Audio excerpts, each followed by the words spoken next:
Vou dar bom dia aqui a todos que já nos acompanham aqui do chat, a nossa querida moderadora Cleusa, Maria de Fátima, Carmen, Juliano, Cunha.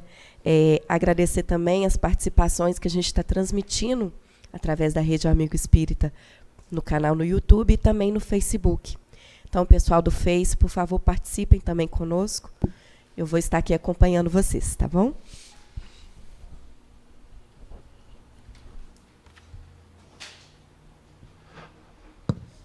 Bom, gente, bom dia para todos. Com muita alegria, nós estamos de volta para estudar o Apocalipse à luz da doutrina espírita. Que Jesus possa nos abençoar, que a nossa manhã seja pródiga. Um bom dia para o Júlio. Bom dia. Bom dia, Bárbara. Bom dia a todos os nossos amigos do chat. Hoje nós estamos com a participação da companheira Bárbara, que trabalha conosco nas terças-feiras, e hoje ela está substituindo a nossa querida amiga Denise. Bom, gente, hoje o nosso tema, o voo dos animais, encontro de número 85. Na última semana nós trabalhamos com o tema Os 4 Animais do Apocalipse. Então, vamos lá, já criando a sintonia do bem. Nós vamos fazer a leitura, conforme sempre procedemos. Nós estamos trabalhando no Apocalipse no capítulo 4. Então, nós vamos ler a partir do primeiro versículo até o versículo 6º, que é o objeto do nosso trabalho de hoje. Vamos lá, primeiro versículo do capítulo 4. Depois destas coisas, olhei, e eis que estava uma porta aberta no céu. E a primeira voz que, como de trombeta, ouvira falar comigo, disse: sobe aqui, e mostrar-te-ei as coisas que depois destas devem acontecer. E logo fui arrebatado em espírito. E eis que um trono estava posto no céu, e um assentado sobre o trono. E o que estava sentado era, na aparência, semelhante à pedra jaspe e sardônica. E o arco celeste estava ao redor do trono. E parecia semelhante à esmeralda. E ao redor do trono havia 24 tronos, e via sentados sobre os tronos 24 anciões, vestidos de vestidos brancos, e tinham sobre suas cabeças coroas de ouro. E do trono saíam relâmpagos, e trovões, e vozes. E diante do trono ardiam 7 lâmpadas de fogo, as quais são os 7 Espíritos de Deus. E havia diante do trono um como mar de vidro, semelhante ao cristal. E no meio do trono e ao redor do trono 4 animais cheios de olhos, por diante e por detrás. Ponto. Ficamos por aqui. O estudo nosso do Apocalipse é um estudo que tem o objetivo de nos projetar para as reflexões evolutivas, à luz da doutrina espírita. Allan Kardec nos incentiva, como por exemplo no Caráter da Revelação Espírita, que é um texto que se encontra no livro A Gênese, que devemos hoje, com a chave do Espiritismo, penetrarmos nas Escrituras, porque antes faltava uma chave, e a chave é o Espiritismo. O estudo do Apocalipse é um estudo que nos projeta para a revelação, porque Apocalipse significa tirar o véu, revelar. Ele é desafiador. O Apocalipse não tem o sentido finalístico, como a palavra é utilizada indevidamente. Os tempos apocalípticos. Aí as pessoas pensam que são o final dos tempos. No contexto do estudo do Apocalipse, como ele é cheio de símbolos, enigmas, em alguns momentos até anagramas, né? Nós nos valemos da prerrogativa de utilizar princípios que foram estudados por várias frentes filosóficas e religiosas, o que não caracteriza uma adulteração dos nossos princípios espiritistas. Porque vale lembrar que o espiritismo, no que remonta ao movimento espírita, ele sempre sofreu o ataque das trevas para tentar desviá-lo do seu propósito. Então, isso começou logo que Allan Kardec desencarnou, quando alguns que tinham a missão de prosseguir com a causa dele, assumiram, ou deixaram o espiritismo de lado e assumiram posições espiritualistas e teológicas, o que causou um profundo problema no espiritismo da época. E até hoje no Brasil nós sofremos as consequências, porque o espiritismo no Brasil ele tem um caráter muito mais teológico do que ele se propõe como uma filosofia de vida. Então nós somos muito mais no espiritismo católicos, evangélicos, espiritualistas do que espíritas. Isso é para a gente pensar. As músicas, as práticas, a água magnetizada que é remédio, para muitos ela passou a ser água benta dos milagres. E aí tem uma série de questões. Nós estamos falando isso por conta que nós estamos aqui para trabalhar um projeto filosófico de vida à luz das Escrituras, com a chave da revelação espírita. Então, por exemplo, nós vamos utilizar muitos termos que podem soar estranhamente para os espiritistas que não estão acostumados com o estudo das Escrituras.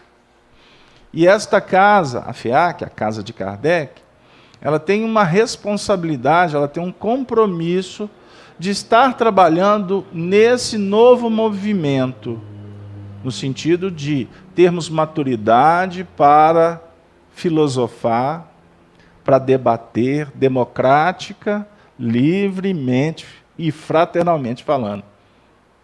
E incentivar a muitos outros percorrer as Escrituras sem ortodoxia e sem medo de ir para o inferno. Então vamos pensar que o Apocalipse revela, portanto, um momento ímpar para cada indivíduo como para a coletividade. Porque durante muito tempo o véu, vamos dizer assim, nós tivemos na nossa movimentação pessoal muitos empecilhos para nos manifestar como espíritos, de uma forma livre e adquirindo responsabilidade para isso. Então, o que a humanidade vive agora? A humanidade está vivendo um momento em que tudo está vindo para fora. Todas as questões que precisam ser resolvidas, que estão no nosso inconsciente, elas estão vindo para fora. E por isso é que nós estamos vendo uma sociedade conturbada, comportamentos muito estranhos. Porque é cada um colocando para fora o que precisa de ser resolvido. Então, quando se fala assim, agora nós estamos no momento de quebrar os paradigmas. Agora nós estamos no momento de... vamos mudar tudo, porque está tudo errado. Isso, na realidade, é o fruto da aberração psíquica dos indivíduos. Nós não estamos aqui para brigar com o passado, rasgar o passado. Nós estamos aqui para nos libertar daquilo que nos prende, mas honrando o passado, honrando as tradições familiares,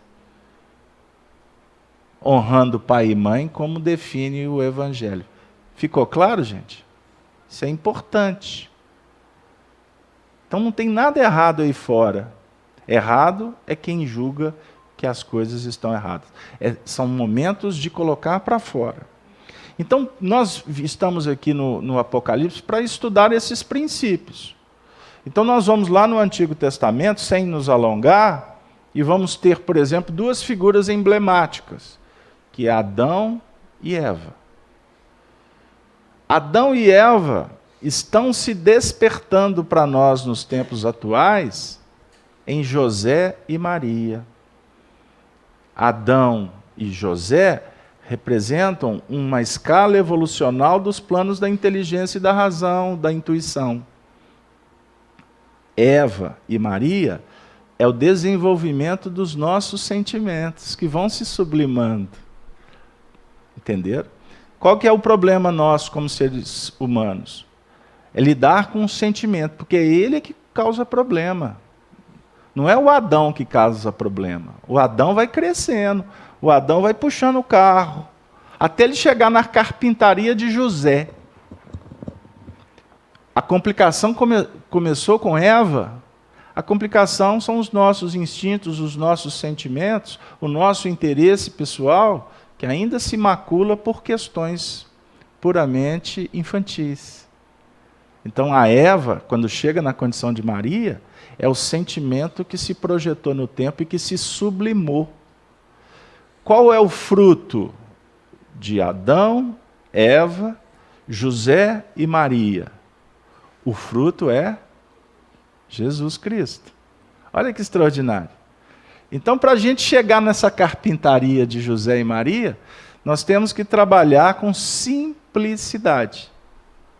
E Jesus foi o campeão da ciência da simplicidade. Ele intelectualizava, mas com simplicidade. Ele trazia as lições com bondade. Então aqui nós podemos encerrar com este símbolo para que a gente possa voltar as nossas atenções para o texto. Então, só para fechar, ou para abrir, né? Então, se a gente vai falar de José e Maria, nós estamos falando da dualidade. É o número 2 que a gente encontra no Apocalipse. O número 2 representa o fluxo, a irradiação. E o refluxo, que significa o retorno da irradiação da luz que a gente projeta. Nós precisamos de entender como nós estamos projetando essa luz. Porque dependendo do como você projeta essa luz pode ser treva. E o refluxo dela é trazer para nós as dificuldades. Até aqui está claro? Até aqui está tranquilo? Então nós temos a unidade que é Deus, que é o todo. O Deus não como indivíduo, é o todo universal. É a unidade. A dualidade vem esses princípios. Não é? Numa visão de Pastorino, Deus é o amor. O filho é o amante. Não é? A terceira vertente dessa trindade é o amado. Lembra que Jesus disse que ele era o filho amado? O discípulo amado que foi João representa os discípulos que vão se tornar amados quando eles fizerem o que o Pai ensinou. Entenderam aí? Olha a trindade aqui de novo. Deus é a onisciência. A unidade é onisciente. Primeira questão do Livro dos Espíritos, inteligência suprema do universo. Mas Deus também é onipresente. É o segundo aspecto da trindade. Onipresente, para nós, o segundo aspecto da trindade é Jesus, não é? O Pai e o Filho. Então, essa onisciência lança o Filho. O Pai se faz presente na vida pelo comportamento do Filho. Esta é a presença. Porque se não tiver operação no universo, Deus não é presente. Então, quando você faz, pensa, sente, é a onipresença de Deus no universo. Entenderam aí? E quando entra no terceiro aspecto, da onipotência, Deus não é poderoso? Nós vamos nos tornar poderosos quando nós operacionalizarmos o que nós já estamos entendendo como bom, belo, justo. Aí você vai adquirir a potência. Aí a energia passa a ganhar qualidade, e você vai definindo autoridade nos seus princípios norteadores da vida. Você é reconhecido, então, pela luz. A árvore é conhecida pelos frutos. Ok? Foi isso que nós acompanhamos durante a noite com os nossos benfeitores, conforme eu te narrei, por experiência no plano espiritual. Certinho? Carlos Alberto, semana passada você começou a falar dos 4 animais do Apocalipse. E nós temos que focar neles. Então, eu gostaria de, como semana passada nós não falamos do mar de vidro, que foi uma pincelada, quando nós falamos que o mar representa, vamos dizer assim, as expressões do nosso sentimento, que a água é sentimento. Não é verdade?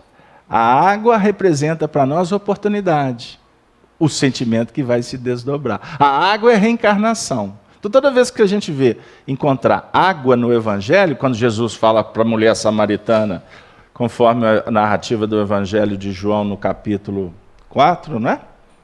A mulher samaritana, a água que eu vos der, ela é diferenciada. Essa água do poço de Jacó, você vai beber e ter fome, e ter sede depois. Olha que bonito. Então, se você for buscar informação aí, você vai buscar e vai continuar com sede. Agora, a água de Jesus, ela dessedenta, né? Ela sacia. Porque que água que é essa? É aquela água que nós vamos utilizar para que a gente possa fundamentar o nosso psiquismo, para que a gente possa crescer como filhos. Então, você não vai evoluir sem reencarnação. Você não vai evoluir sem renovação. Então, a água representa tudo isso. E o patrono dessa casa nos faz lembrar de João Batista, não faz? Allan Kardec, o precursor para o Evangelho. Então, a água limpa para que o Evangelho se estabeleça. Olha como que o Evangelho é extraordinário na sua simplicidade. Então, vamos falar um pouquinho do mar, porque aí a gente já pega o ritmo das interpretações, porque depois do mar nós vamos cair no mar, no Rio do Éden, aonde que nós paramos na última semana. Okay. Então, Júlio, conforme nós tínhamos combinado há 15 dias, ou há 8 dias atrás, melhor dizendo, nós vamos encontrar no nosso companheiro Rodrigues Leles, do livro Apocalipse é o Caminho. Apocalipse é o Caminho. Terceiro caminho. Oh, desculpa. Apocalipse, o terceiro caminho. O terceiro caminho, isso aí. Por isso nós trabalhamos em equipe. Nesse livro nós temos uma interpretação que o Leles era espírita. Então a gente vê que são interpretações bem ajustadas ao que nós nos propusemos. Então ele diz assim, sobre o mar. O mar. Porque, para ficar bem claro, e havia diante do trono como um mar de vidro. O trono é o interesse, não é? Interesse. O trono é a posição que nós ocupamos. O trono é a posição que ocupam os espíritos superiores. Até me perguntaram, mandaram um e-mail, me perguntando sobre os anciões, os 24 anciões, se são guardiões planetários. Eu recebi esse e-mail. E no texto anterior fala dos 24 anciões. Me perguntaram, 24 anciões são guardiões planetários? São espíritos que estão tomando conta aí do universo? Eu disse para eles, numa resposta bem fraterna, respeitosa, que o nosso estudo do Apocalipse não entra nesse mérito. Porque isso são especulações. Qualquer afirmativa nesse sentido, ela é perigosa. E ela acaba sendo mística. O que é o místico aqui? É aquilo que você fala sem saber. Você coloca um valor sem compreender. Então, e aí sai do nosso objetivo. Porque nós temos que falar dos anciões íntimos, dos valores já conquistados, do trono, que são as posições que já estão bem fundamentadas na nossa intimidade, porque é isso que vai dar sentido para a nossa vida agora. Embora nós sabemos que o nosso planeta está envolvido num contexto universal. Júpiter, Sírios, Júpiter, Marte, Plutão exercem influência sobre a Terra. O Sol é o referencial de evolução. Por isso é que o Emmanuel fala que os espíritos superiores com o Cristo se reúnem nas regiões solares. Está no livro Caminho da Luz. Então, o sol para nós é inconcebível habitação, não é verdade? Mas é lá que Jesus reúne com os espíritos que estão numa condição elevada. Então, o sol é uma habitação também. Morada de espíritos superiores. Morada de espíritos superiores ou puros. Sei lá. Puros. Puros. Vamos. Aí é ilação. Porque pode até ter espírito inferior lá, não sei. De repente estão lá, isolados numa determinada região por misericórdia. Até falam por aí que tem espírito que foi trevoso aqui na Terra que está preso lá no sol. Tudo essas afirmativas são especulações sem nenhuma fundamentação doutrinária. Pode vir do médium mais elevado que for. Elevado no sentido de experiência. Eu, quando recebo informações nesse teor, e o Júlio sabe disso, espera aí. O que isso vai favorecer para alterar o dólar, o euro? Situação da Terra, né? O que isso vai mudar para nós? Não importa. Então, é importante a gente ter essa maturidade, inclusive, para respeitar as ilações. Porque tem ilações que são esdrúxulas. E tem outras que você fala assim, pode até ser. Então, essa que pode até ser, nós aprendemos com o Honório Abreu, estas que podem ser, você faz assim, você congela, guarda lá na prateleira e fala assim, Jesus, daqui a alguns milênios o Senhor me esclarece sobre esse assunto? Beleza, está guardado lá. E Jesus vai falar para você assim, pedi e obtereis, buscai e achareis, batei e abri-se-vos-á. Então, na hora certa, tu vai ser esclarecido. O mar de vidro. Então, vamos lá. Temos o trono, adiante do trono, como mar de vidro. O aqui é a representação da unidade. Da unidade. O que é unidade? O plano de irradiação da onda criadora. Vamos colocar assim. Então, vou repetir, porque o Júlio tem hora que conecta com os espíritos lá de Sírios. Repete, devagar. Plano irradiador da onda criadora. Agora você explica para a turma, porque chegou de Sírios. Porque você disse aí E a dualidade é o plano formador da onda criadora. Porque Deus é a unidade, certo? Essa unidade tem que se formar pela dualidade. Que é a operação, não é isso? Que é a operação. Nós vamos aliar as duas asas da evolução, a razão e o sentimento. Ou Adão e Eva nos planos iniciais, José e Maria já nos planos avançados, para formar a realidade divina, manifestar Deus. Muito bem. Porque Deus tem que estar manifestado. Deus é Deus dos vivos. Os vivos... Deus não é Deus de mortos, mas de vivos. E Deus tem que se fazer visível para os pequeninos irmãos da caminhada. Que nós vamos entrar nesse aspecto naquelas questões ali, 806, 793. Porque não adianta uma expressão divina, filosófica, belíssima, um evangelho filosófico, sendo que no plano denso, material, no mar, nós encontramos o sofrimento, a dificuldade. Então, Deus tem que se fazer presente aí também. Mas nós vamos explorar isso mais à frente. Mais à frente. E olha que nós estamos no mesmo versículo da última semana, hein? O povo está dizendo, não vai andar, não? Eu falei assim, calma, que animal anda. Animal tem 4 patas? Animal tem 4 patas, muito bem lembrado. E as patas nós vamos falar delas daqui a pouco. Mas primeiro tem que falar do mar. E mar, você vai falar de peixe. Você não vai falar de sereia, não. Porque sereia é ilusão. Vamos falar do peixe. E tem muita ilusão que desvia o indivíduo do roteiro. Continuando. Como que o Lelis falou do mar? Pode trazer? Pode. O mar, como que de vidro, semelhante ao cristal, tem este aspecto justamente por ser diferente daquele, abre aspas, mar agitado. Então o mar aqui é semelhante ao cristal. Qual que é a ideia do cristal? Transparência e firmeza. Firmeza, durabilidade. Então aqui é diferente do mar agitado, que lança de si lama e lodo. O mar não lança lama? O mar não lança terra? O mar agitado. Agitado. Então, o psiquismo agitado, ele vai pôr lama, lodo e areia para fora. Nós falamos aqui no início, sem saber. Vocês verem como é que está tudo aqui conjugado. Como disse Isaías, aí ele faz uma referência à água e o mar. É um mar transparente, o texto está dizendo. Se é mar de cristal, é um mar transparente.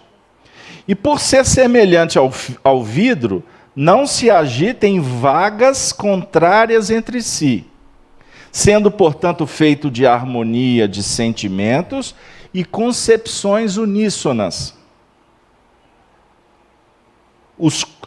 Ficou claro aqui? Então, é límpido, é firme, é laboratório. Aí a gente pode citar, por exemplo, o capítulo, a passagem de Jesus, capítulo 12 de Mateus. Agora fiquei na dúvida. Jesus sai de casa, aí ele vai para a praia, e da praia ele pega um barco e se afasta da praia. Se afasta da praia. E o povo fica, o povo fica na praia. Olha que interessante. Por que Jesus sai de casa? Vai para a praia, depois pega um barco e vai para o mar. O mar de Jesus é o mar de cristal.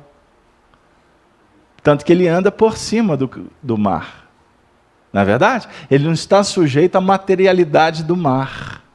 O mar já está dominado pelo campo mental dele. Então, tudo que está te causando agitação, tudo que estiver te incomodando, significa que você está perdendo. Que você tem que aprender a administrar as ondas revoltas que dimanam do mar quando agitado pelos ventos. O vento é passageiro, não é? O que é o vento? É um movimento da natureza que estabelece, não é? Até uma dinâmica evolutiva. Não é verdade? As correntes marinhas. Olha que beleza. Aí a gente vai viajando. Então Jesus vai para o mar, mas o povo fica na praia. Porque o povo não pode entrar para o mar, porque barco, quem tem é Jesus.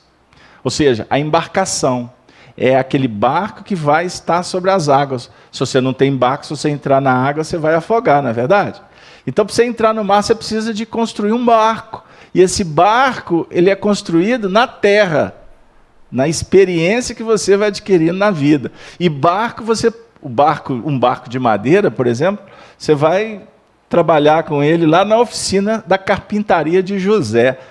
Eu fiz uma forçação de barra aqui, mas é só para a gente ter uma ideia do que vem a ser a oficina. Então diz Emmanuel, tem o templo e tem a oficina. A oficina é a carpintaria, tá bom? O templo você busca inspiração, mas você vai colocar em prática na oficina. Então, na nossa vida prática, não tem como você determinar aonde começa o templo e aonde começa a oficina. No campo social, o templo para nós pode ser o centro espírita. Certinho? A Bárbara veio acompanhar o estudo do Apocalipse no templo, sábado de manhã. Aí depois a Bárbara volta para os empreendimentos da família, da sociedade. Então tem uma divisão, não tem? Mas, na verdade, o templo e a oficina estão lá. Aqui temos templo e oficina também. Ou seja, isso tudo é íntimo. O tempo todo você está flutuando. Você vai no templo, busca inspiração, mas depois você volta para a oficina. Então, fica para nós agora esse ponto para a gente pensar. Porque nós queremos voltar para o quaternário, para os 4 animais. E para falar dos 4 animais, vamos dar para o Júlio aqui alguns momentos para ele relembrar rapidamente sobre o rio que saía do jardim do Éden. Fala, Júlio. É uma expressão da capacidade de síntese de Moisés que nós aprendemos que era um iniciado egípcio. Foi educado e ensinado pelos egípcios. Isso está em Atos, capítulo 7, versículo 22. Então Moisés sintetizou ali naqueles textos extraordinários a evolução da Terra. E em Gênesis 2:10, a formação do mundo mental. Moisés trata basicamente da formação do mundo mental. Em Gênesis 2:10, temos lá, e saía do Éden um rio para regar o jardim. E dali se dividia em quatro braços. 4 braços. O Éden já era um mundo formado, um mundo superior. Kardec aborda essa questão dos exilados, dos espíritos que vieram para a Terra no livro Gênesis, quando ele fala da Gênese mosaica. Kardec não teve o tempo e nem os recursos para nominar o planeta. Evidentemente que esses espíritos vieram de um planeta que orbita uma estrela. Então Emmanuel traz para nós um ingrediente a mais, que ele nomina a estrela, que é a estrela de Capela, que é um sistema solar portentoso. São 4 estrelas entrelaçadas, em que as 2 principais são muito maiores do que o Sol e tem outras 2 menores. Então aqui, ó. 4 estrelas entrelaçadas. 4 estrelas em Capela. Os 4 rios associam. Vai. São 2 estrelas amarelas, uma 9 vezes maior do que o Sol e outra 12. Cada uma orbitada por uma estrela que em astronomia se dá o nome de anã vermelha. Um sistema extraordinário. Então, de um desses orbes veio para a Terra um fluxo que Moisés chama de rio, para regar o jardim, e do jardim se dividia em 4 braços. Então eles começaram a reencarnar na Terra, segundo as informações que nós temos, salvo ainda informações mais detalhadas, mas por volta de 40 mil anos atrás. Certo? Então, porque já havia o homem formado na Terra, mas ainda não havia o homem para lavrar a terra. Muito bem lembrado pelo Luiz semana passada. Você se recorda dos versículos aí, Luiz? Lê para nós de novo, Luiz. Dê os 2 versículos para nós nos situarmos aqui. Um é do capítulo 1, outro é do capítulo 2, se não me engano. Essa passagem está se referindo, está no capítulo 2, no versículo 4. No versículo 5. Vamos ler o 4 também. Estas são as origens dos céus e da terra, quando foram criados no dia em que o Senhor Deus fez a terra e os céus. Toda a planta do campo ainda não estava na terra, e toda a erva do campo ainda não brotava, porque ainda o Senhor Deus não tinha feito chover sobre a terra, e não havia homem para lavrar a terra. A chuva. Deixa o Luiz só fala da chuva e do homem. Você leu o primeiro lá que fala que o homem foi formado. Você lembra qual foi? Sim, porque o homem ele já tinha sido formado no capítulo... Capítulo 1. No capítulo 1... Não é o 1:26? 1:27. E criou Deus o homem à sua imagem, a imagem de Deus o criou. Macho e fêmea os criou. Isso. Né? Então veja bem, tinha homem criado. Que é uma das contradições que nós temos que interpretar, porque é uma parábola. Uhum. Tinha um homem, mas depois veio o homem para lavar a terra. Certo? Homem e mulher, Adão e Eva. Adão e Eva. Razão e sentimento. Porque isso está no Gênesis 5:1. Sim. Depois você lê o 5:1 de Gênesis para esclarecer que o homem, Adão é macho e fêmea. Pode ler. Lê aí o 5:1 de Gênesis. O 5:1 e o 5:2. Este é o livro das gerações de Adão. No dia em que Deus criou o homem, à semelhança de Deus o fez. Macho e fêmea os criou e os abençoou e chamou o seu nome Adão, no dia em que foram criados. Viu? Pegaram aí, gente? Então Adão é macho e fêmea. Você tem um plural e um único nome. Isso. Né? Então é macho e fêmea. Sim. Então a raça adâmica, ela representa o que Allan Kardec trata. A raça adâmica veio para a Terra. Exato. Então, aí costuma ter dificuldade por não conhecer esse versículo. Mas a raça adâmica, coitada da raça da Eva. Porque que povo machista. Mas na realidade a raça adâmica é um agrupamento de homens, de espíritos, com polaridades ativas e passivas. Vamos falar assim? para a gente não ficar falando homem e mulher, e até ser interpretado de uma forma equivocada. Tá bom? Porque nós estamos nos tempos agora que nós temos que ter sempre a projeção para além, e não ficar preso na forma. Continua. Então, vejam bem, tinha um homem, mas não tinha homem para lavar a terra, não tinha homem com conhecimento técnico, porque os espíritos que estavam em evolução na Terra não tinham conhecimento. Vamos imaginar os espíritos que vêm reencarnando na Terra, na evolução biológica, eles não têm conhecimento de agricultura, eles não têm conhecimento de artes. Então, chega um fluxo extraordinário de espíritos que tinham esse conhecimento, mas não queriam aplicá-lo para o bem. Qualquer semelhança com a Terra de hoje é mera coincidência. Certo?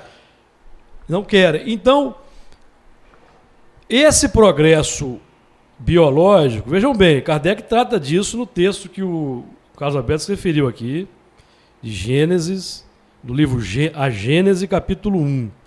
Quando Allan Kardec aborda lá no item, se não me engano é o item 5, que o homem pode evoluir pela força das coisas, evolui pela força das coisas, mas que Deus, periodicamente, traz elementos mais avançados para que o progresso seja facilitado e se torne menos doloroso. A Gênese, capítulo 1, itens 5 e 7. Porque nós estamos tratando aqui, quando tratamos dos textos bíblicos, conforme o Carlos Alberto já apontou, nós estamos sempre buscando em Allan Kardec as diretrizes para o nosso estudo seguro. Então, os mundos são solidários, muito mais do que nós imaginamos. Então, espíritos que têm grande conhecimento técnico, científico, filosófico, mas que não querem implementar a lei de amor, eles são transferidos para um mundo em que a humanidade que ali está evoluindo nos tempos primitivos anseia por conhecimento técnico, anseia por sair do primitivismo, anseia por avanços. Então existe um casamento perfeito, porque o sentimento que une os dois é o sentimento primitivo, a primitividade. Então esse rio se dividiu aqui na Terra, no que é o jardim, porque nós temos o Éden e o jardim. O Éden é o jardim aprimorado.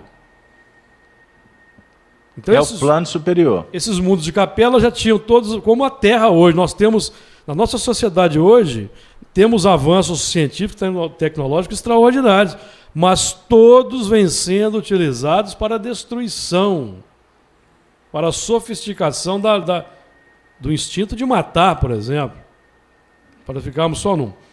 Então, do jardim se dividia em 4 braços, que se formaram as 4, começaram a reencarnar aqui na Terra, misturados aos autóctones, ou aborígenes, aos que estavam aqui na Terra, como aquele fermento que veio do alto para levedar a massa. E com o tempo eles se agruparam, formaram 4 agrupamentos: os hindus, os arianos, os egípcios e os hebreus. Júlio, quer ver?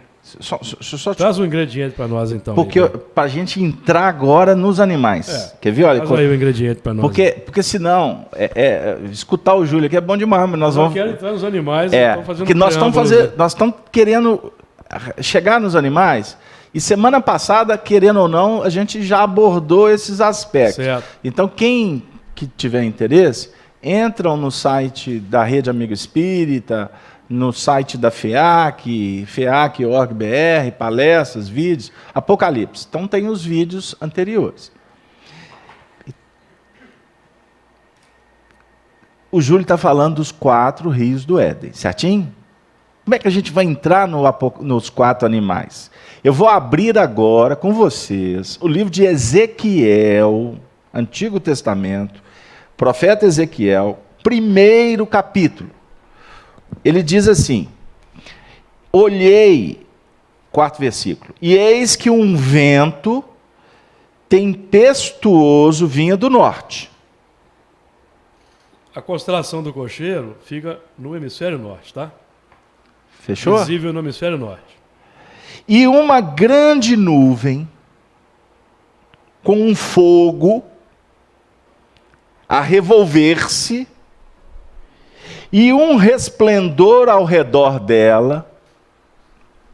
Olha que interessante. Eu vou repetir.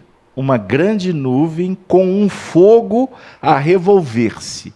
Essa grande nuvem aqui é o Cristo. O Cristo. O Cristo conduzindo esses agrupamentos, esse projeto. E um resplendor ao redor dela. Então, se é ao redor dela, são os cooperadores. Podem ser até os 24 anciãos, por exemplo. E no meio, uma coisa como de cor de âmbar. Uma coisa, sem definição. Uma coisa lá no meio, sem definição. Como cor de âmbar. Qual que é a cor de âmbar? Alaranjado. Então a gente vai observando. Luz em torno da nuvem. Luz, fogo, em torno dela. Vocês estão percebendo a gradação? Agora lá no meio, o alaranjado, já dando aquela ideia de uma luz mais... Vibração mais baixa. Vibração mais baixa. Será que é mais densificada. Eu estou falando de escala. Roberto, Do branco, do translúcido que vai se decompondo. será que é uma gradação abaixo do mar de vidro? Abaixo do mar de vidro. Agora prestem atenção. Que saía dentre o fogo. Então isso saía dentro do fogo. Então o fogo é a fonte irradiadora. Certinho? É o Cristo que irradia. É o Cristo que projeta. E são aqueles que vão gradativamente representando ele até chegar nas faixas inferiores. Carlos Alberto, agora você foi fundo. Mas espera aí, eu vou explicar. Aguenta a mão. As regiões densificadas das trevas. Os espíritos que operam no mal, eles estão operando achando que é luz. Achando que é luz para nós. Mas lá para eles é a pura verdade.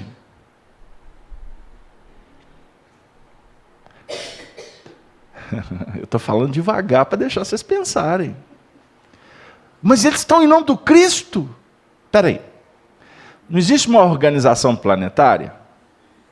Todos que estamos aqui somos células vivas de um organismo. Então o espírito das trevas, que é o espírito que está mais embotado, ele é um organismo que está vibrando. Aliás, uma parte do organismo. Ele é um organismo que faz parte de um grande organismo. Ele está vibrando ali. Se ele está vibrando ali nas faixas trevosas, para nós, ou para o observador que fala assim, isso é criminoso, isso é delinquente, isso aí é... Isso aí, presta atenção, eu estou fazendo de propósito. Para o Cristo, ele é irmão. Para Deus, ele é filho. Se ele está fazendo parte de um contexto, ele está contribuindo. O verme não contribui para oxigenar, para fertilizar e etc. A terra. Então, nas camadas mais inferiores, ali existe uma organização que está cumprindo uma tarefa dentro de um contexto superior. Só que quem está acima está falando assim, está errado. Mas para quem está lá, eles não conseguem nem ver que tem alguém que está falando que está errado, porque para eles está tudo certo. Aí a gente está falando aqui de gradação espiritual, nós estamos falando de espíritos que vieram em queda. Agora vai ficar claro para vocês. Esses espíritos vieram em queda. Porque como o orbe de lá estava evoluindo, aqueles bacilos, aquelas bactérias, aqueles vermes, vamos falar assim, eles estavam dando trabalho. Mas eles são filhos de Deus. Então, se eles estão dando trabalho, eles vão ser levados do Éden para um outro jardim. Porque lá no outro jardim, eles vão fertilizar a terra. Captaram aí? Que beleza? Como que o mundo hoje está o tempo todo falando de preconceito, de intolerância. Sabe o que significa isso? Na verdade, embora a gente sabe que tem fulcros que falam isso é para se manterem no seu status quo, ele não quer ser incomodado, então ele fala assim, você está sendo intolerante. Ele não quer ser incomodado. O que não significa que o que ele está fazendo está ajustado a um contexto evolutivo coletivo. Certinho? Mas se a gente for pensar o que significa intolerância e preconceito, nós estamos falando o seguinte, que para quem está estudando Apocalipse, não dá para ter intolerância nem preconceito. Porque nós estamos começando a querer ter uma visão mais ampla.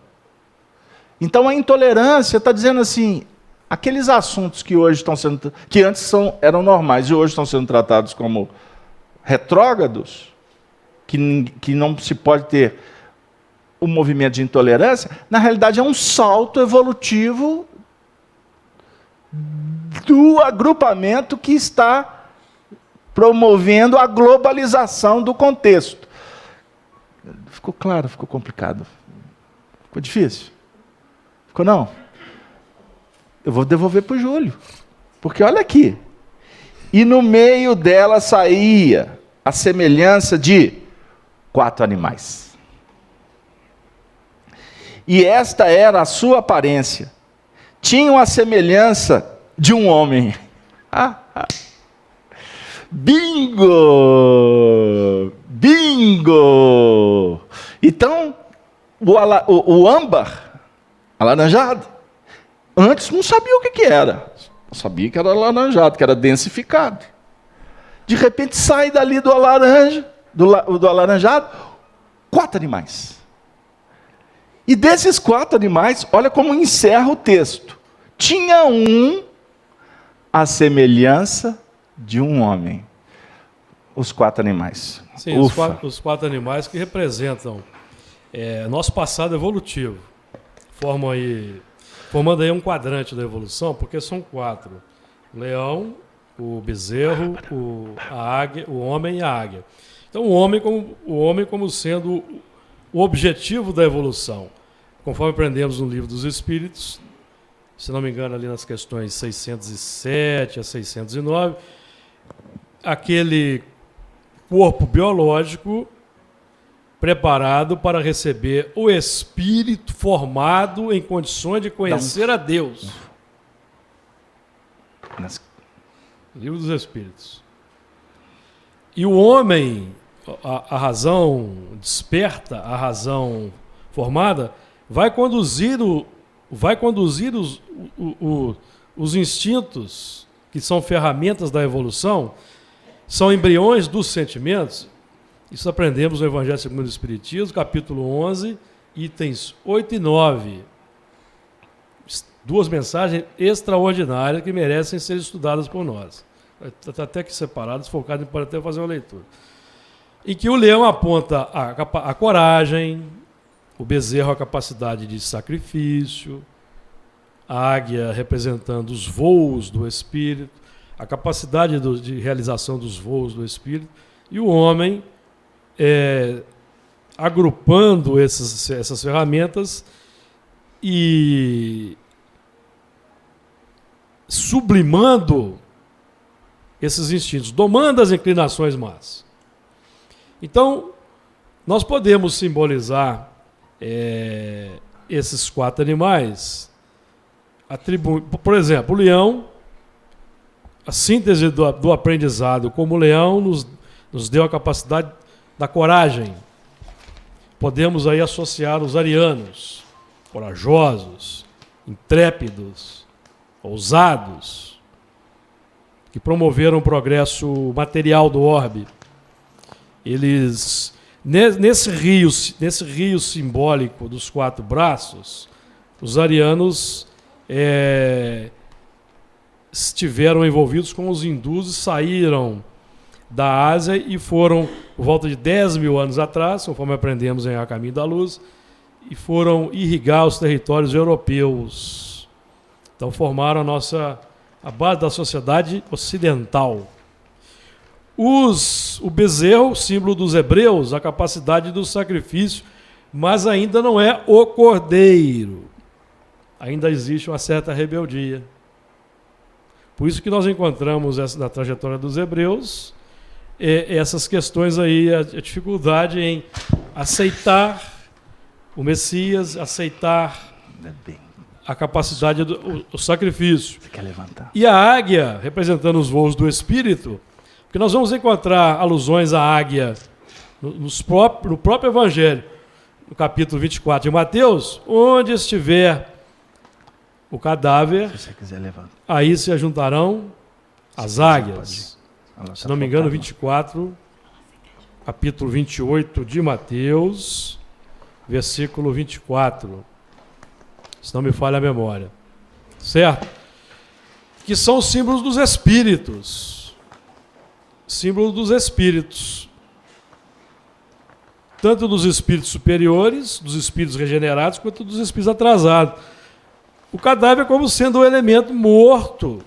Morto para os valores morais. Então, nós que estamos mortos para os valores morais, consequentemente somos ainda muito instintivos, nós somos vampirizados por espíritos moralmente inferiorizados. Por outro lado, nós somos alvos também da atuação dos espíritos nobres, que buscam nos influenciar para o bem. Então a águia tem é o símbolo do espírito. Na sociedade, a nossa sociedade, por exemplo, ela é uma sociedade fundamentada nos instintos do leão. Qual que é o termo, o apelido ou o qualificativo que se dá ao capitalismo da terra? Capitalismo selvagem.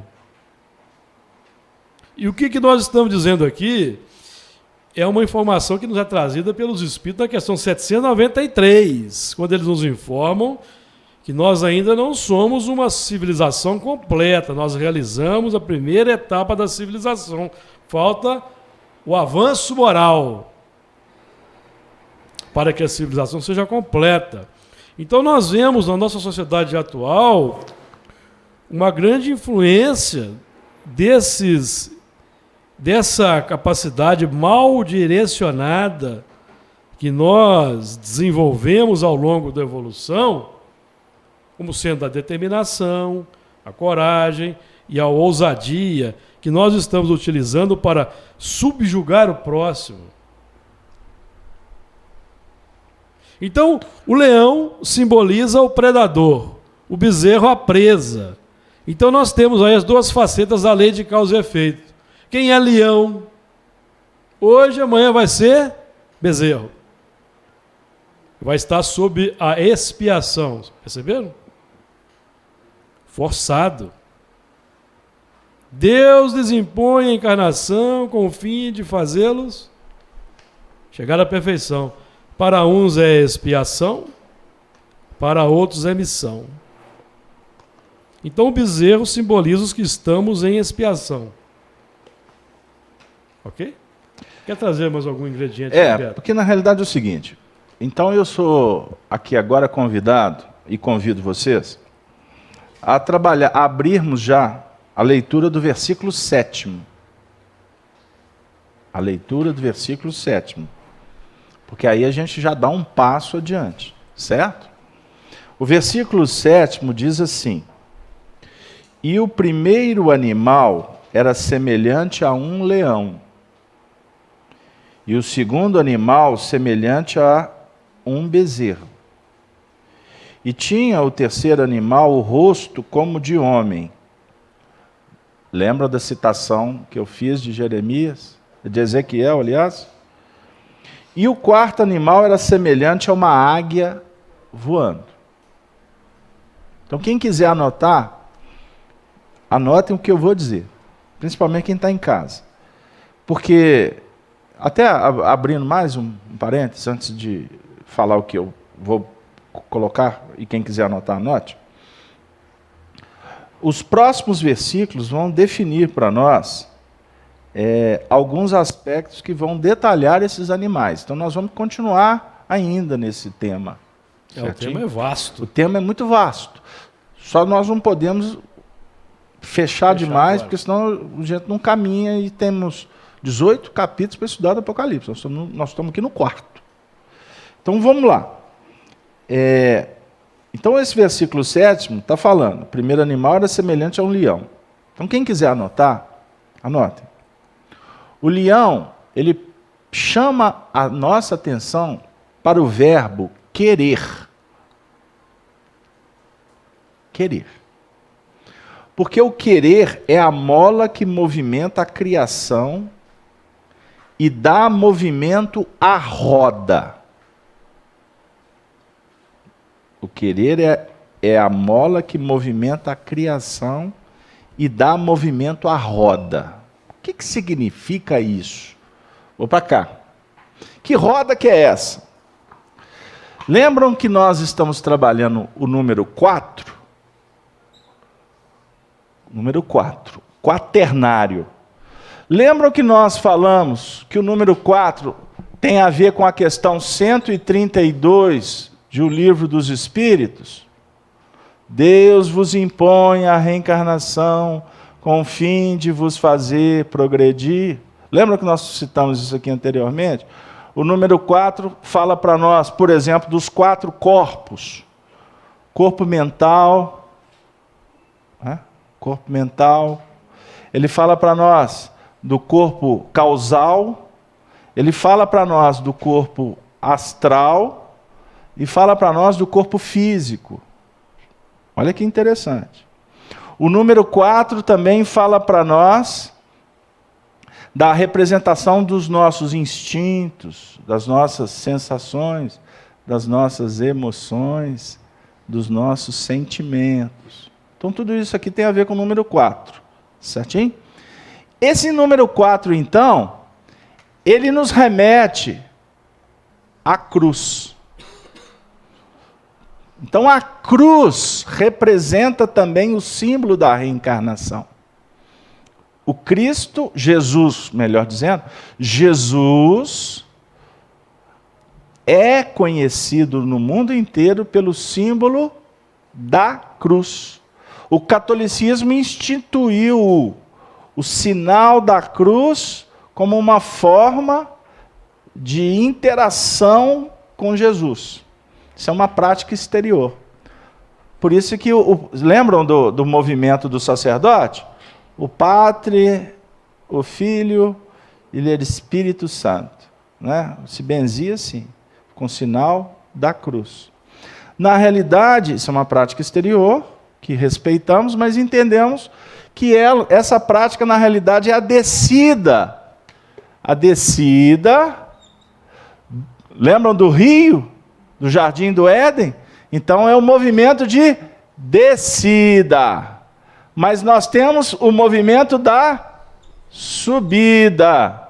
Então, nós estamos falando portanto, de descida e de subida.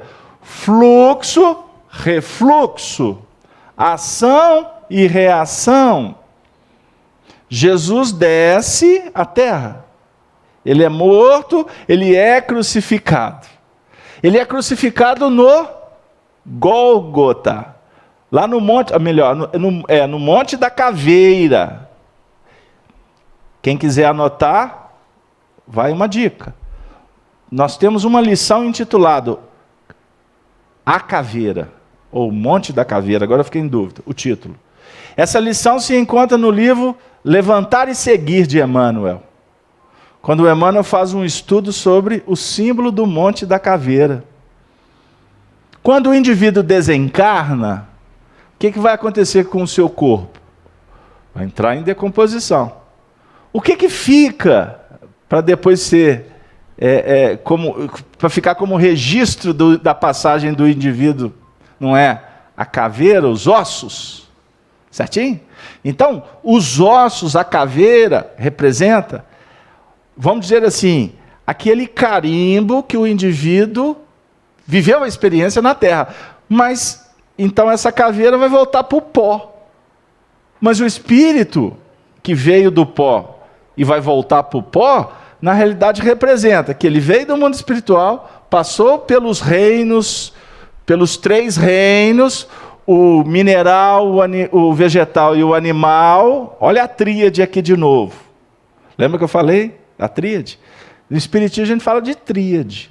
Filosofia, ciência e religião. Kardec fala da tríade. Trabalho, solidariedade e tolerância. Pestalozzi, o mestre de Kardec, fala de trabalho, solidariedade e perseverança. Não é? Deus, espírito e matéria. São tríades. Casalberto, esse negócio hoje está complicado. Calma, calma. Então, a roda... Então, ela vai apresentar para nós 1, 2, 3, 4 ângulos. 4 ângulos. Opa! 4 ângulos para se formar esse todo extraordinário. Então, o que faz promover vamos dizer assim, o movimento da roda é o querer. Então ele vai dar um sentido de evolução. Então essa roda está rodando. A gente costuma dizer, e a fila está andando, e o tempo está passando. Tudo nasce, tudo vive, tudo morre. Olha a trilogia aqui de novo. Nascimento, vida e morte. Oi? Caridade. Então tá. Então esse apertou meu carro. Eu vou ter que acelerar. Então vamos lá. Como entendia Jesus a caridade? Pergunta que a nossa amiga lembrou. 886. Isso aqui para ficar registrado e vocês estudarem em casa. Principalmente essas questões anteriores que vai falar do instinto. Certo? Da razão. Mas vamos aqui. Como entendia Jesus a caridade? Benevolência, Júlio, indulgência e perdão. Antigamente o médico usava o BIP. Lembram disso? BIP. Quem quiser gravar... Isso é a técnica de gravar, né? Texto. BIP. Aqui, ó, você usou muito BIP, não usou? O BIP, vou contar para vocês. Eu nunca usei BIP, não. Não é porque eu estou longe desse BIP. Era um aparelhinho tipo isso aqui, tipo um microfone, que ele tinha um sensor, como um celular. Quando lá no hospital precisava do médico, disparava um comando, aí ficava assim, bip, bip, bip. Captar, não é esse o som, mas vai dar ideia, né? Bip. Aí o médico, oh amor, o jantar está maravilhoso, mas eu tenho que ir para o hospital. Na prática é isso. Então, Júlio, olha lá, a roda. Então a roda tem a ver com o querer.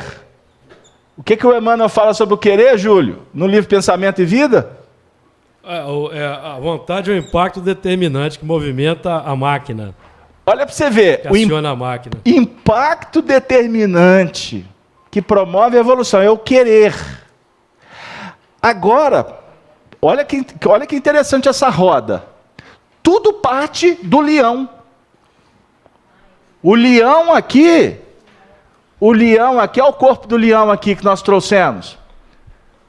Não pensem em vocês que a Casa Espírita aqui está virando esotérica, não, tá? Isso aqui não é um curso de iniciação. Não vamos acender vela, não vamos ter ritual, pactos, etc. Estou só esclarecendo para o pessoal que está preocupado com o caso Alberto. Agora o próximo passo é o hospital psiquiátrico. Eu fiz, mas continue achando isso mesmo. Faltou uma bola de cristal aí. Faltou uma bola de cristal que eu ia trazer, mas é para representar outra coisa. Pegaram aqui, isso aqui é para didática, dentro de sala de aula. e eu sou o mais necessitado de aprender. Leão, querer, rei da selva. O leão era admirado, principalmente na região da África. E nós estamos falando do Egito. E o Júlio, o que você me falou sobre a esfinge? Aqui é o símbolo da esfinge. Fala para mim. A esfinge aí, nós vemos que ela tem o corpo de leão e o rosto de homem.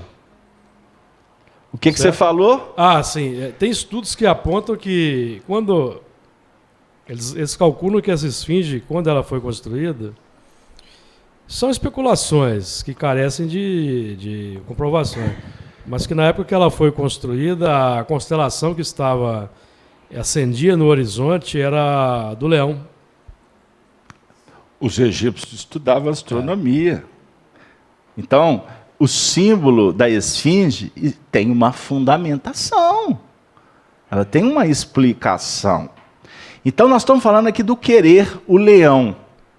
Então, o leão representa, na África, né, o rei da selva, embora tenha animais que dominam o leão. Mas não estou entrando no mérito. É o símbolo, a força. O leão representa...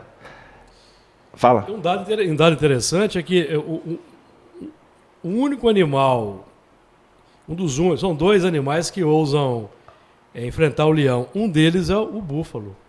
O búfalo. Que é o símbolo do bezerro. O búfalo. O búfalo é poderoso. Qual que é o outro? É a hiena. A hiena. Então, o búfalo... Então, nós vamos falar aqui do búfalo e da hiena. Espera só um pouquinho, porque nós temos um zoológico inteiro para caminhar. Inclusive, tem um termo que os biólogos usam para definir o tipo de ação que a hiena exerce, que chama-se cleptoparasitismo. Explica para o povo que eu não sei o que é isso. Cleptoparasitismo, que é o instinto do roubo.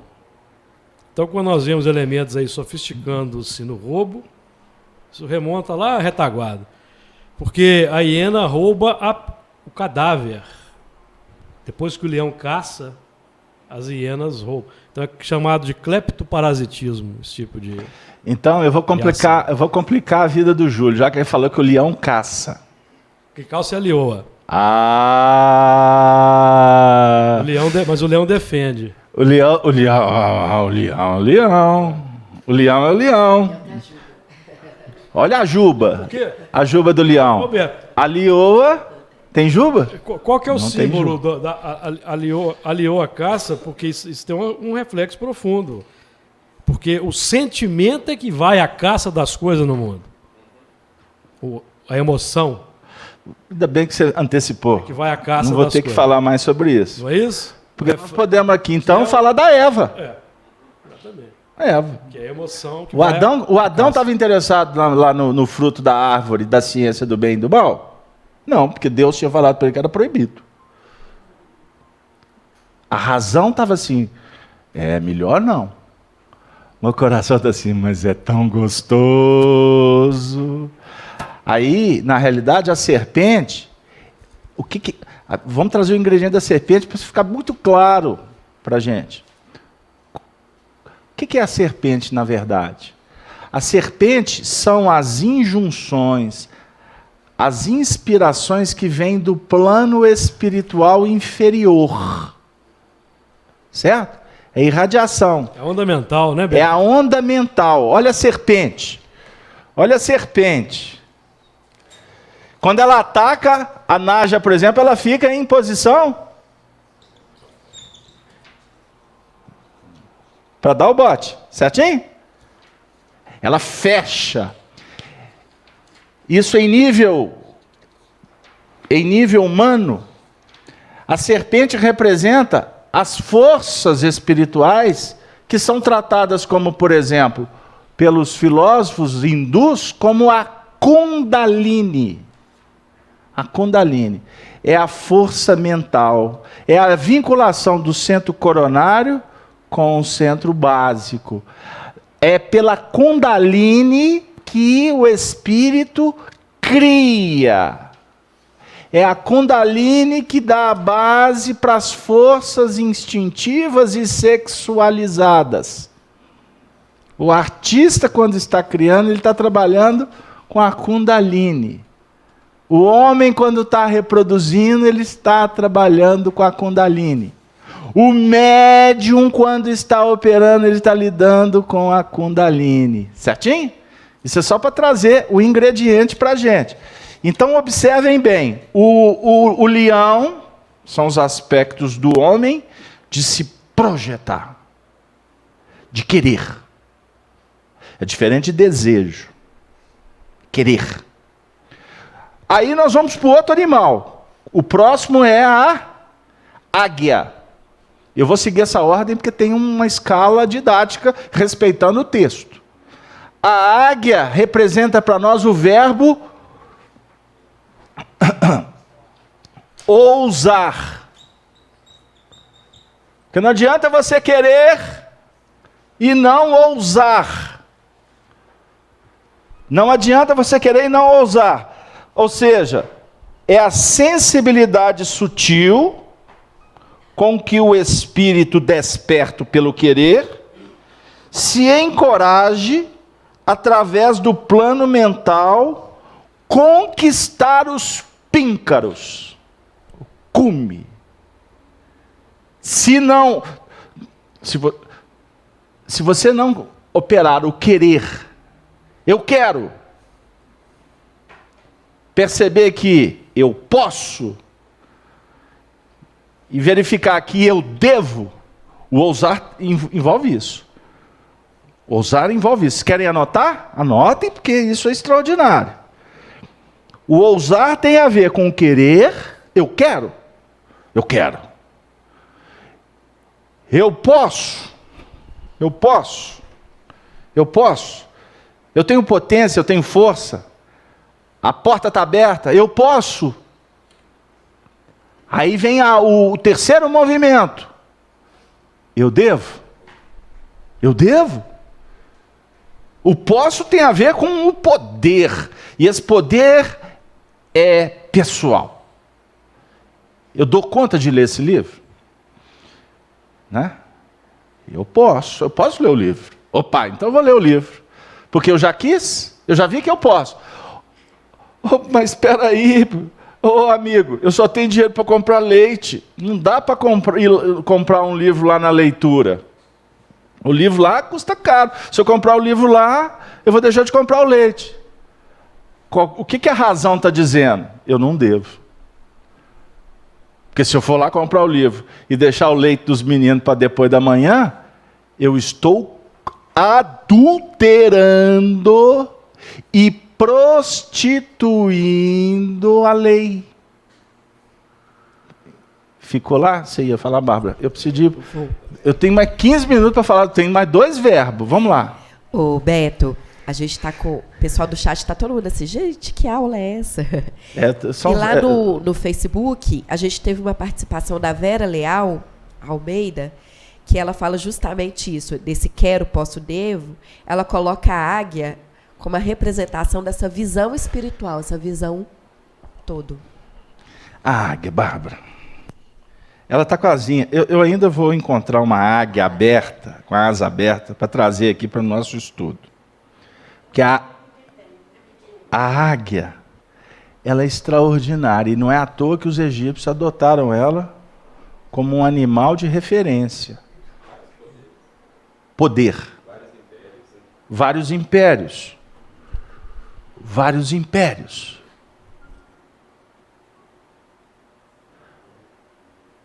Preciso de falar? Vocês estão vendo. Vocês estão vendo. Essa aqui é a Nefertiti, né? Aqui. Vários impérios. Acende os píncaros.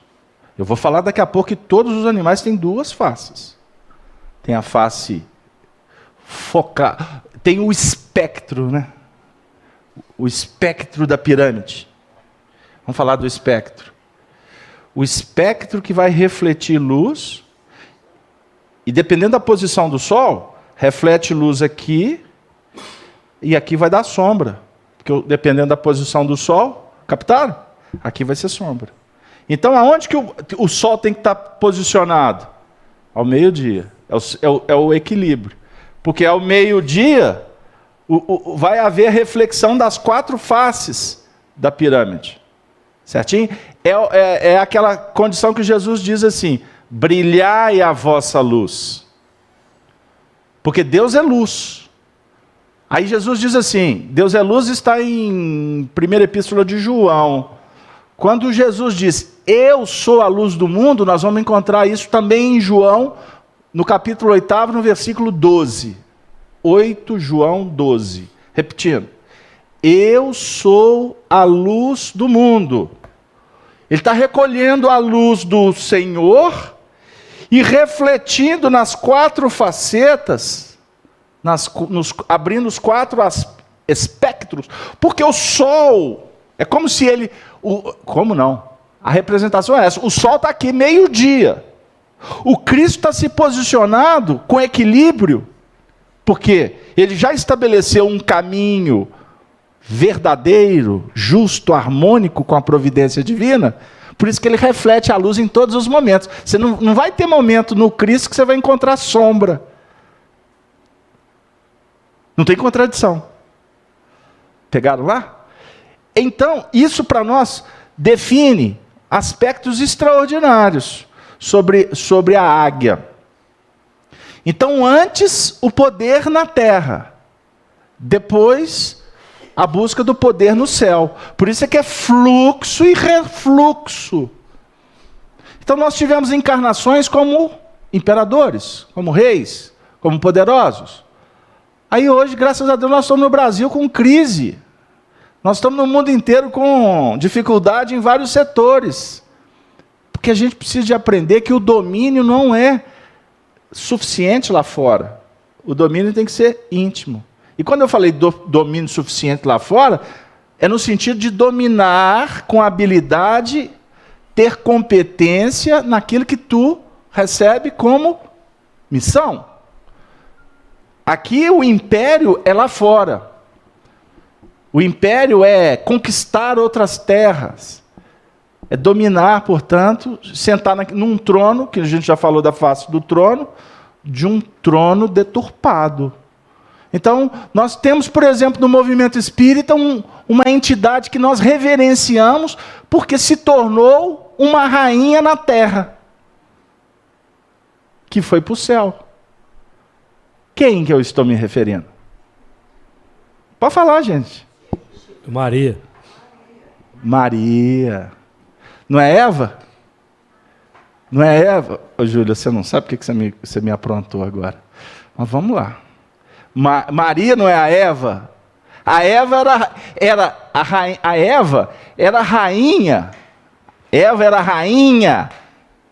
Aonde? Onde que Eva era rainha? No jardim do Éden. No jardim. No jardim, não do Éden. Não, no jardim. No Éden ela era complicada. Ela queria dominar a terra. Ela era uma imperadora, ou um imperador, porque é Adão, né? Adão com Eva e Adão na sua intimidade.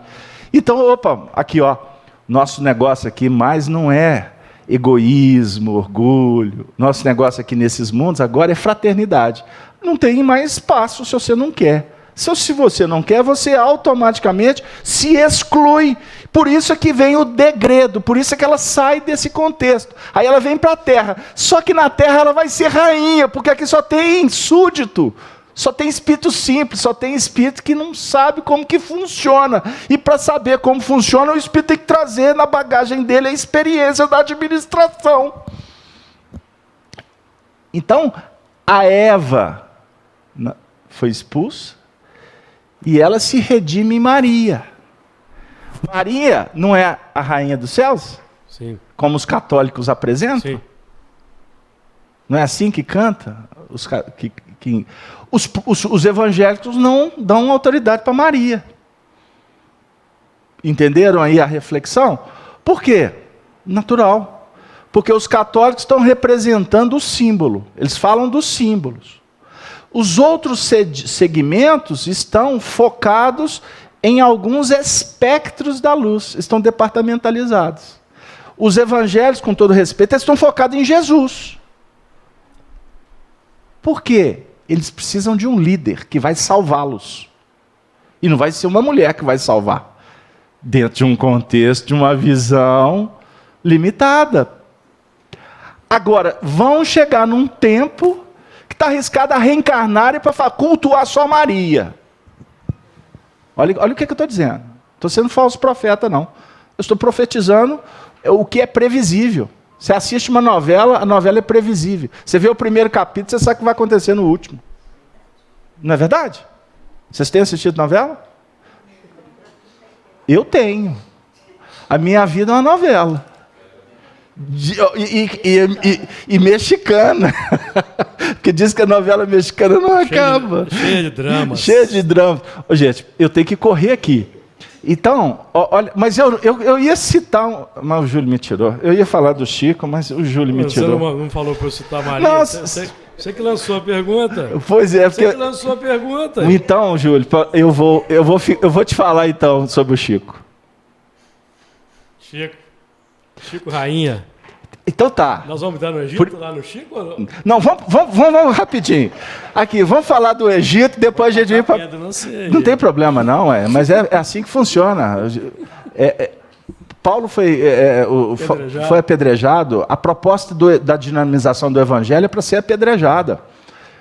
Mas não estamos preocupados com as pedras, porque elas fazem parte do caminho. Transforma uma pedra em diamante. Qual que é o foco do trabalho paulino? Qual que é o público-alvo do Paulo de Tarso? Ele aprendeu com quem? Um dia que ele estava confuso, com medo. O leão Saulo tinha perdido as forças. O leão Saulo. Aí ele se converte ao cristianismo. Ele tem a visão de Damasco. Aí o Senhor... Aí lembra da nós estudamos aqui que ele ficou cego? Ele ficou cego, porque tem a cegueira boa e a cegueira complicada. Ele estava na complicada, depois a cegueira dele ficou boa. Aí ele teve que perder a sensibilidade visual, para aguçar a auditiva, a perceptiva da alma. Aí depois ele vai precisar de viver problemas, decepções, dificuldades. Aí... Precisa amansar o leão. Ele estava amansando o leão. Ou melhor, ele estava domesticando o leão. Porque o leão não podia morrer. O leão era o vaso escolhido. O que aconteceu com Saulo? Ele tem, por misericórdia, a influência espiritual do astral, dos mundos que favorecem a evolução. Aí vem lá de Sírios, simbolicamente, desce uma estrela de nome Abigail. Então era Abigail e Estevão. Nós não estamos falando de José e Maria. Abigail e Estevão sintonizaram com a manjedoura. Aí Abigail fala para o Saulo, quando vê ela, desperta o leão antigo. Ele é apaixonado. A alma vinculada ao coração dele. Aí ele começa a reclamar. Aí chega num ponto que ele fala, mas eu queria tanto ter casado com você. Porque ele viu a bobagem que ele fez, como que ele desprezou a oportunidade. Eu queria constituir família com você, Abigail. Olha, ela era espírito e ele desdobrado, emancipado no plano espiritual. Aí ela fala para ele, conforme a narrativa de Emmanuel no livro Paulo e Estevão, 1940. A nossa família agora é a família do Cristo. Os nossos filhos são os filhos do Calvário de Jesus. Paulo entendeu isso. Então as pedras foram atiradas no trabalho dele, mas ele não se importou, porque o público que ele procurava atender era o público sofrido. Essa casa tem essa missão, de trabalhar com o filho do Calvário de Jesus. Então não estamos preocupados com pedras de intelectuais e de religiosos. Não estamos preocupados. Então agora eu vou falar, porque essa história é belíssima. O Chico reencarnou e foi uma farane, porque mulher é farane, não é faraó. Alguns falam faraona, não tem esse termo, está errado.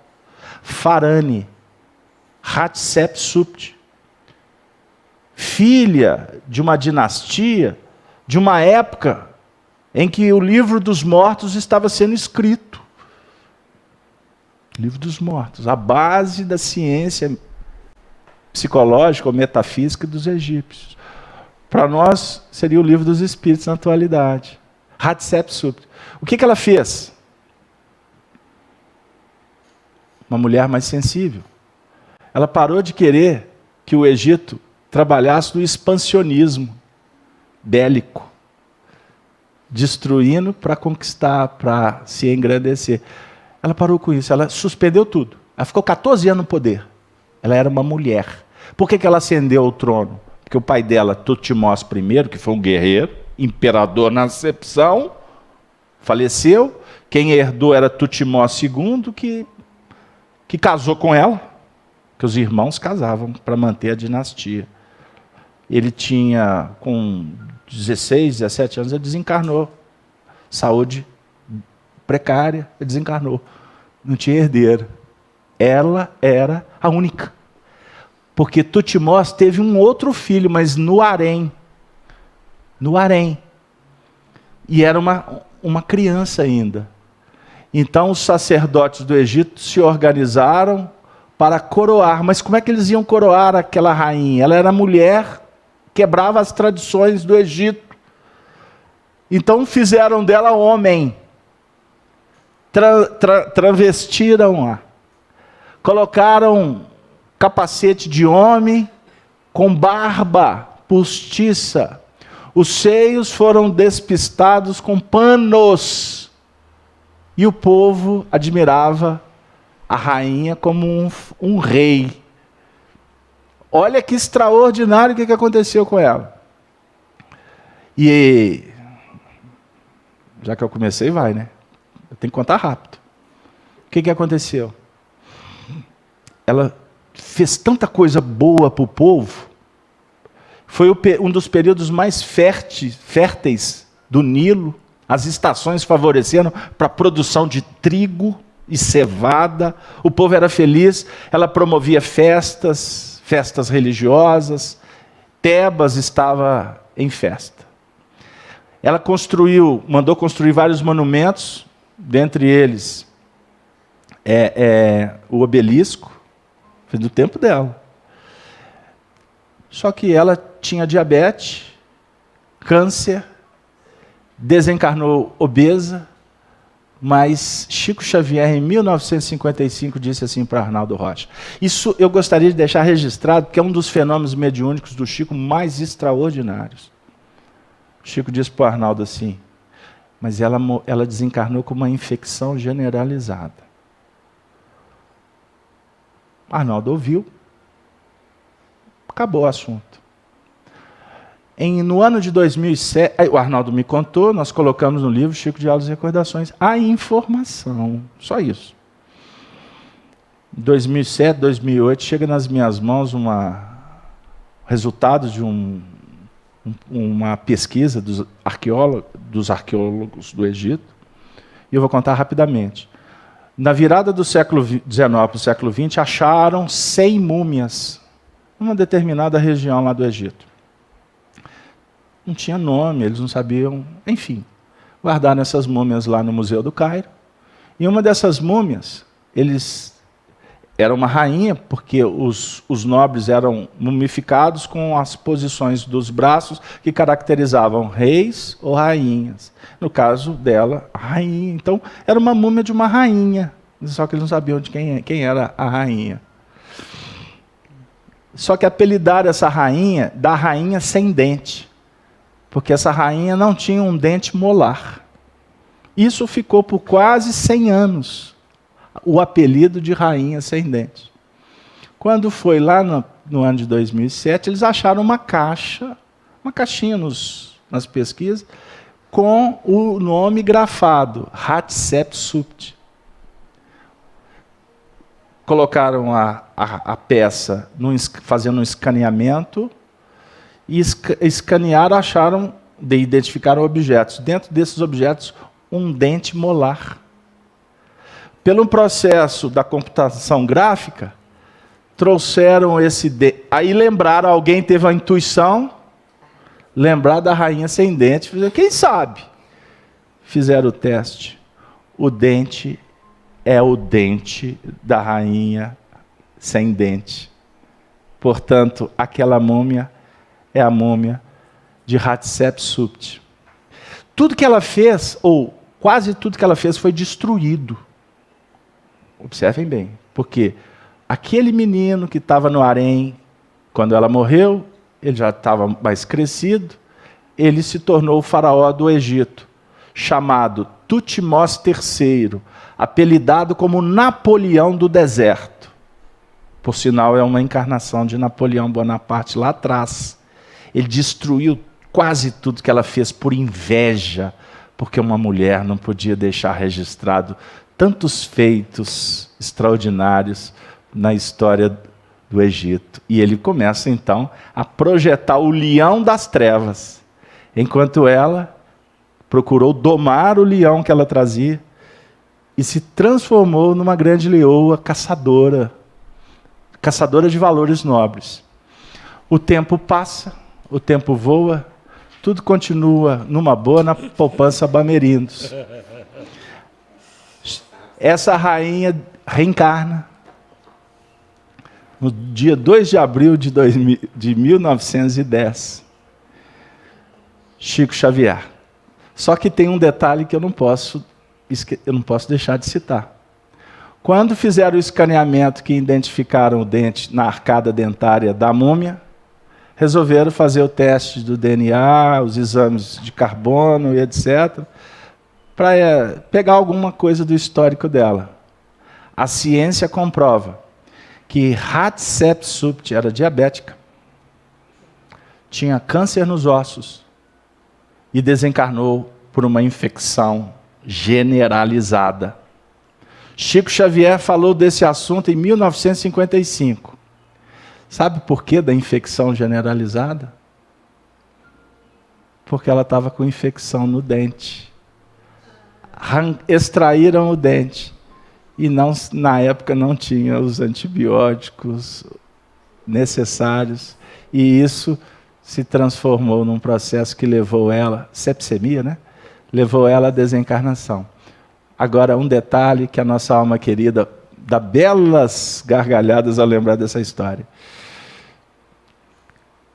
Quando Chico doma o leão que ele trouxe, e ele faz o trabalho que ele fez extraordinário com o Evangelho, para ser admirado, não pela persona dele, mas por tudo de bom, de belo que ele ofereceu para a humanidade, para os sofredores. Ele chegou lá naquela idade avançada, onde as pessoas iam procurar o Chico, para pedir a mão do Chico e beijar. Eles não sabiam que eles estavam beijando a mão daquela que muitos deles admiraram lá no Egito. E qual era a postura de Hatshepsut, ou melhor, de Chico Xavier? Era de beijar a mão dos seus súditos, coisas que as rainhas não faziam. E aí eu encerro a manhã de hoje lembrando de Chico Xavier, sempre se referindo a Maria Santíssima. Para alguns espíritas, ele tinha ranço de catolicismo. Mas hoje, a gente vê pelo estudo da evolução, que a Eva se sublimou em Maria Santíssima.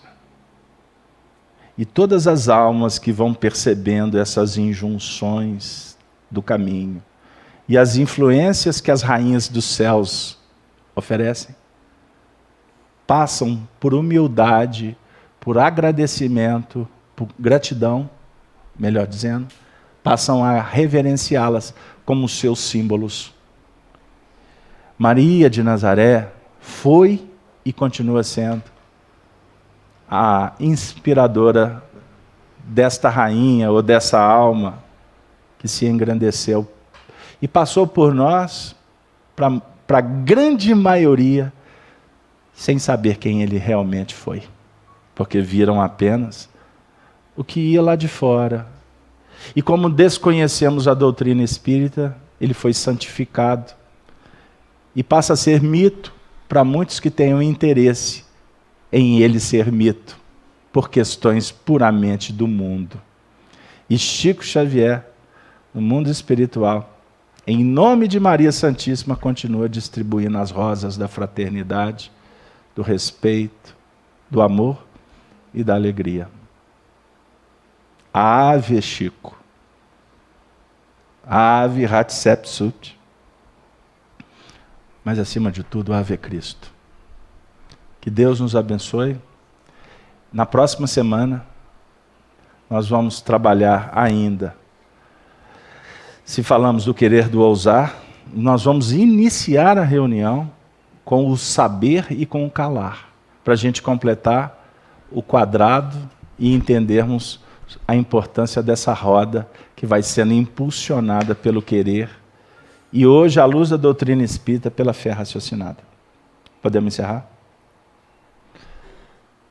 Graças a Deus. Nós vamos interromper, pedindo que a nossa amiga Bárbara faça as considerações do chat e depois a gente pede que a nossa companheira Vânia faça a prece por nós. Pode ser? Agradecer, então, todos do chat que nos acompanharam, que tiveram as participações. Quem tiver dúvida, a gente viu no Face que surgiram algumas questões, por favor, encaminhe para feacminas@gmail.com e põe no título Estudo do Apocalipse, número 85, que a gente retorna com todo prazer. Agradecer sempre a turma querida que nos acompanha todo sábado nesse estudo do Apocalipse. Hoje todo mundo ficou encantado aí em aprender um pouco mais dessa harmonia que o Apocalipse traz, né, juntando todos os aspectos aí da nossa vida, da nossa existência. Então, agradeço a todos a participação. E para finalizar, Vânia, por favor, a nossa prece. Pai de misericórdia,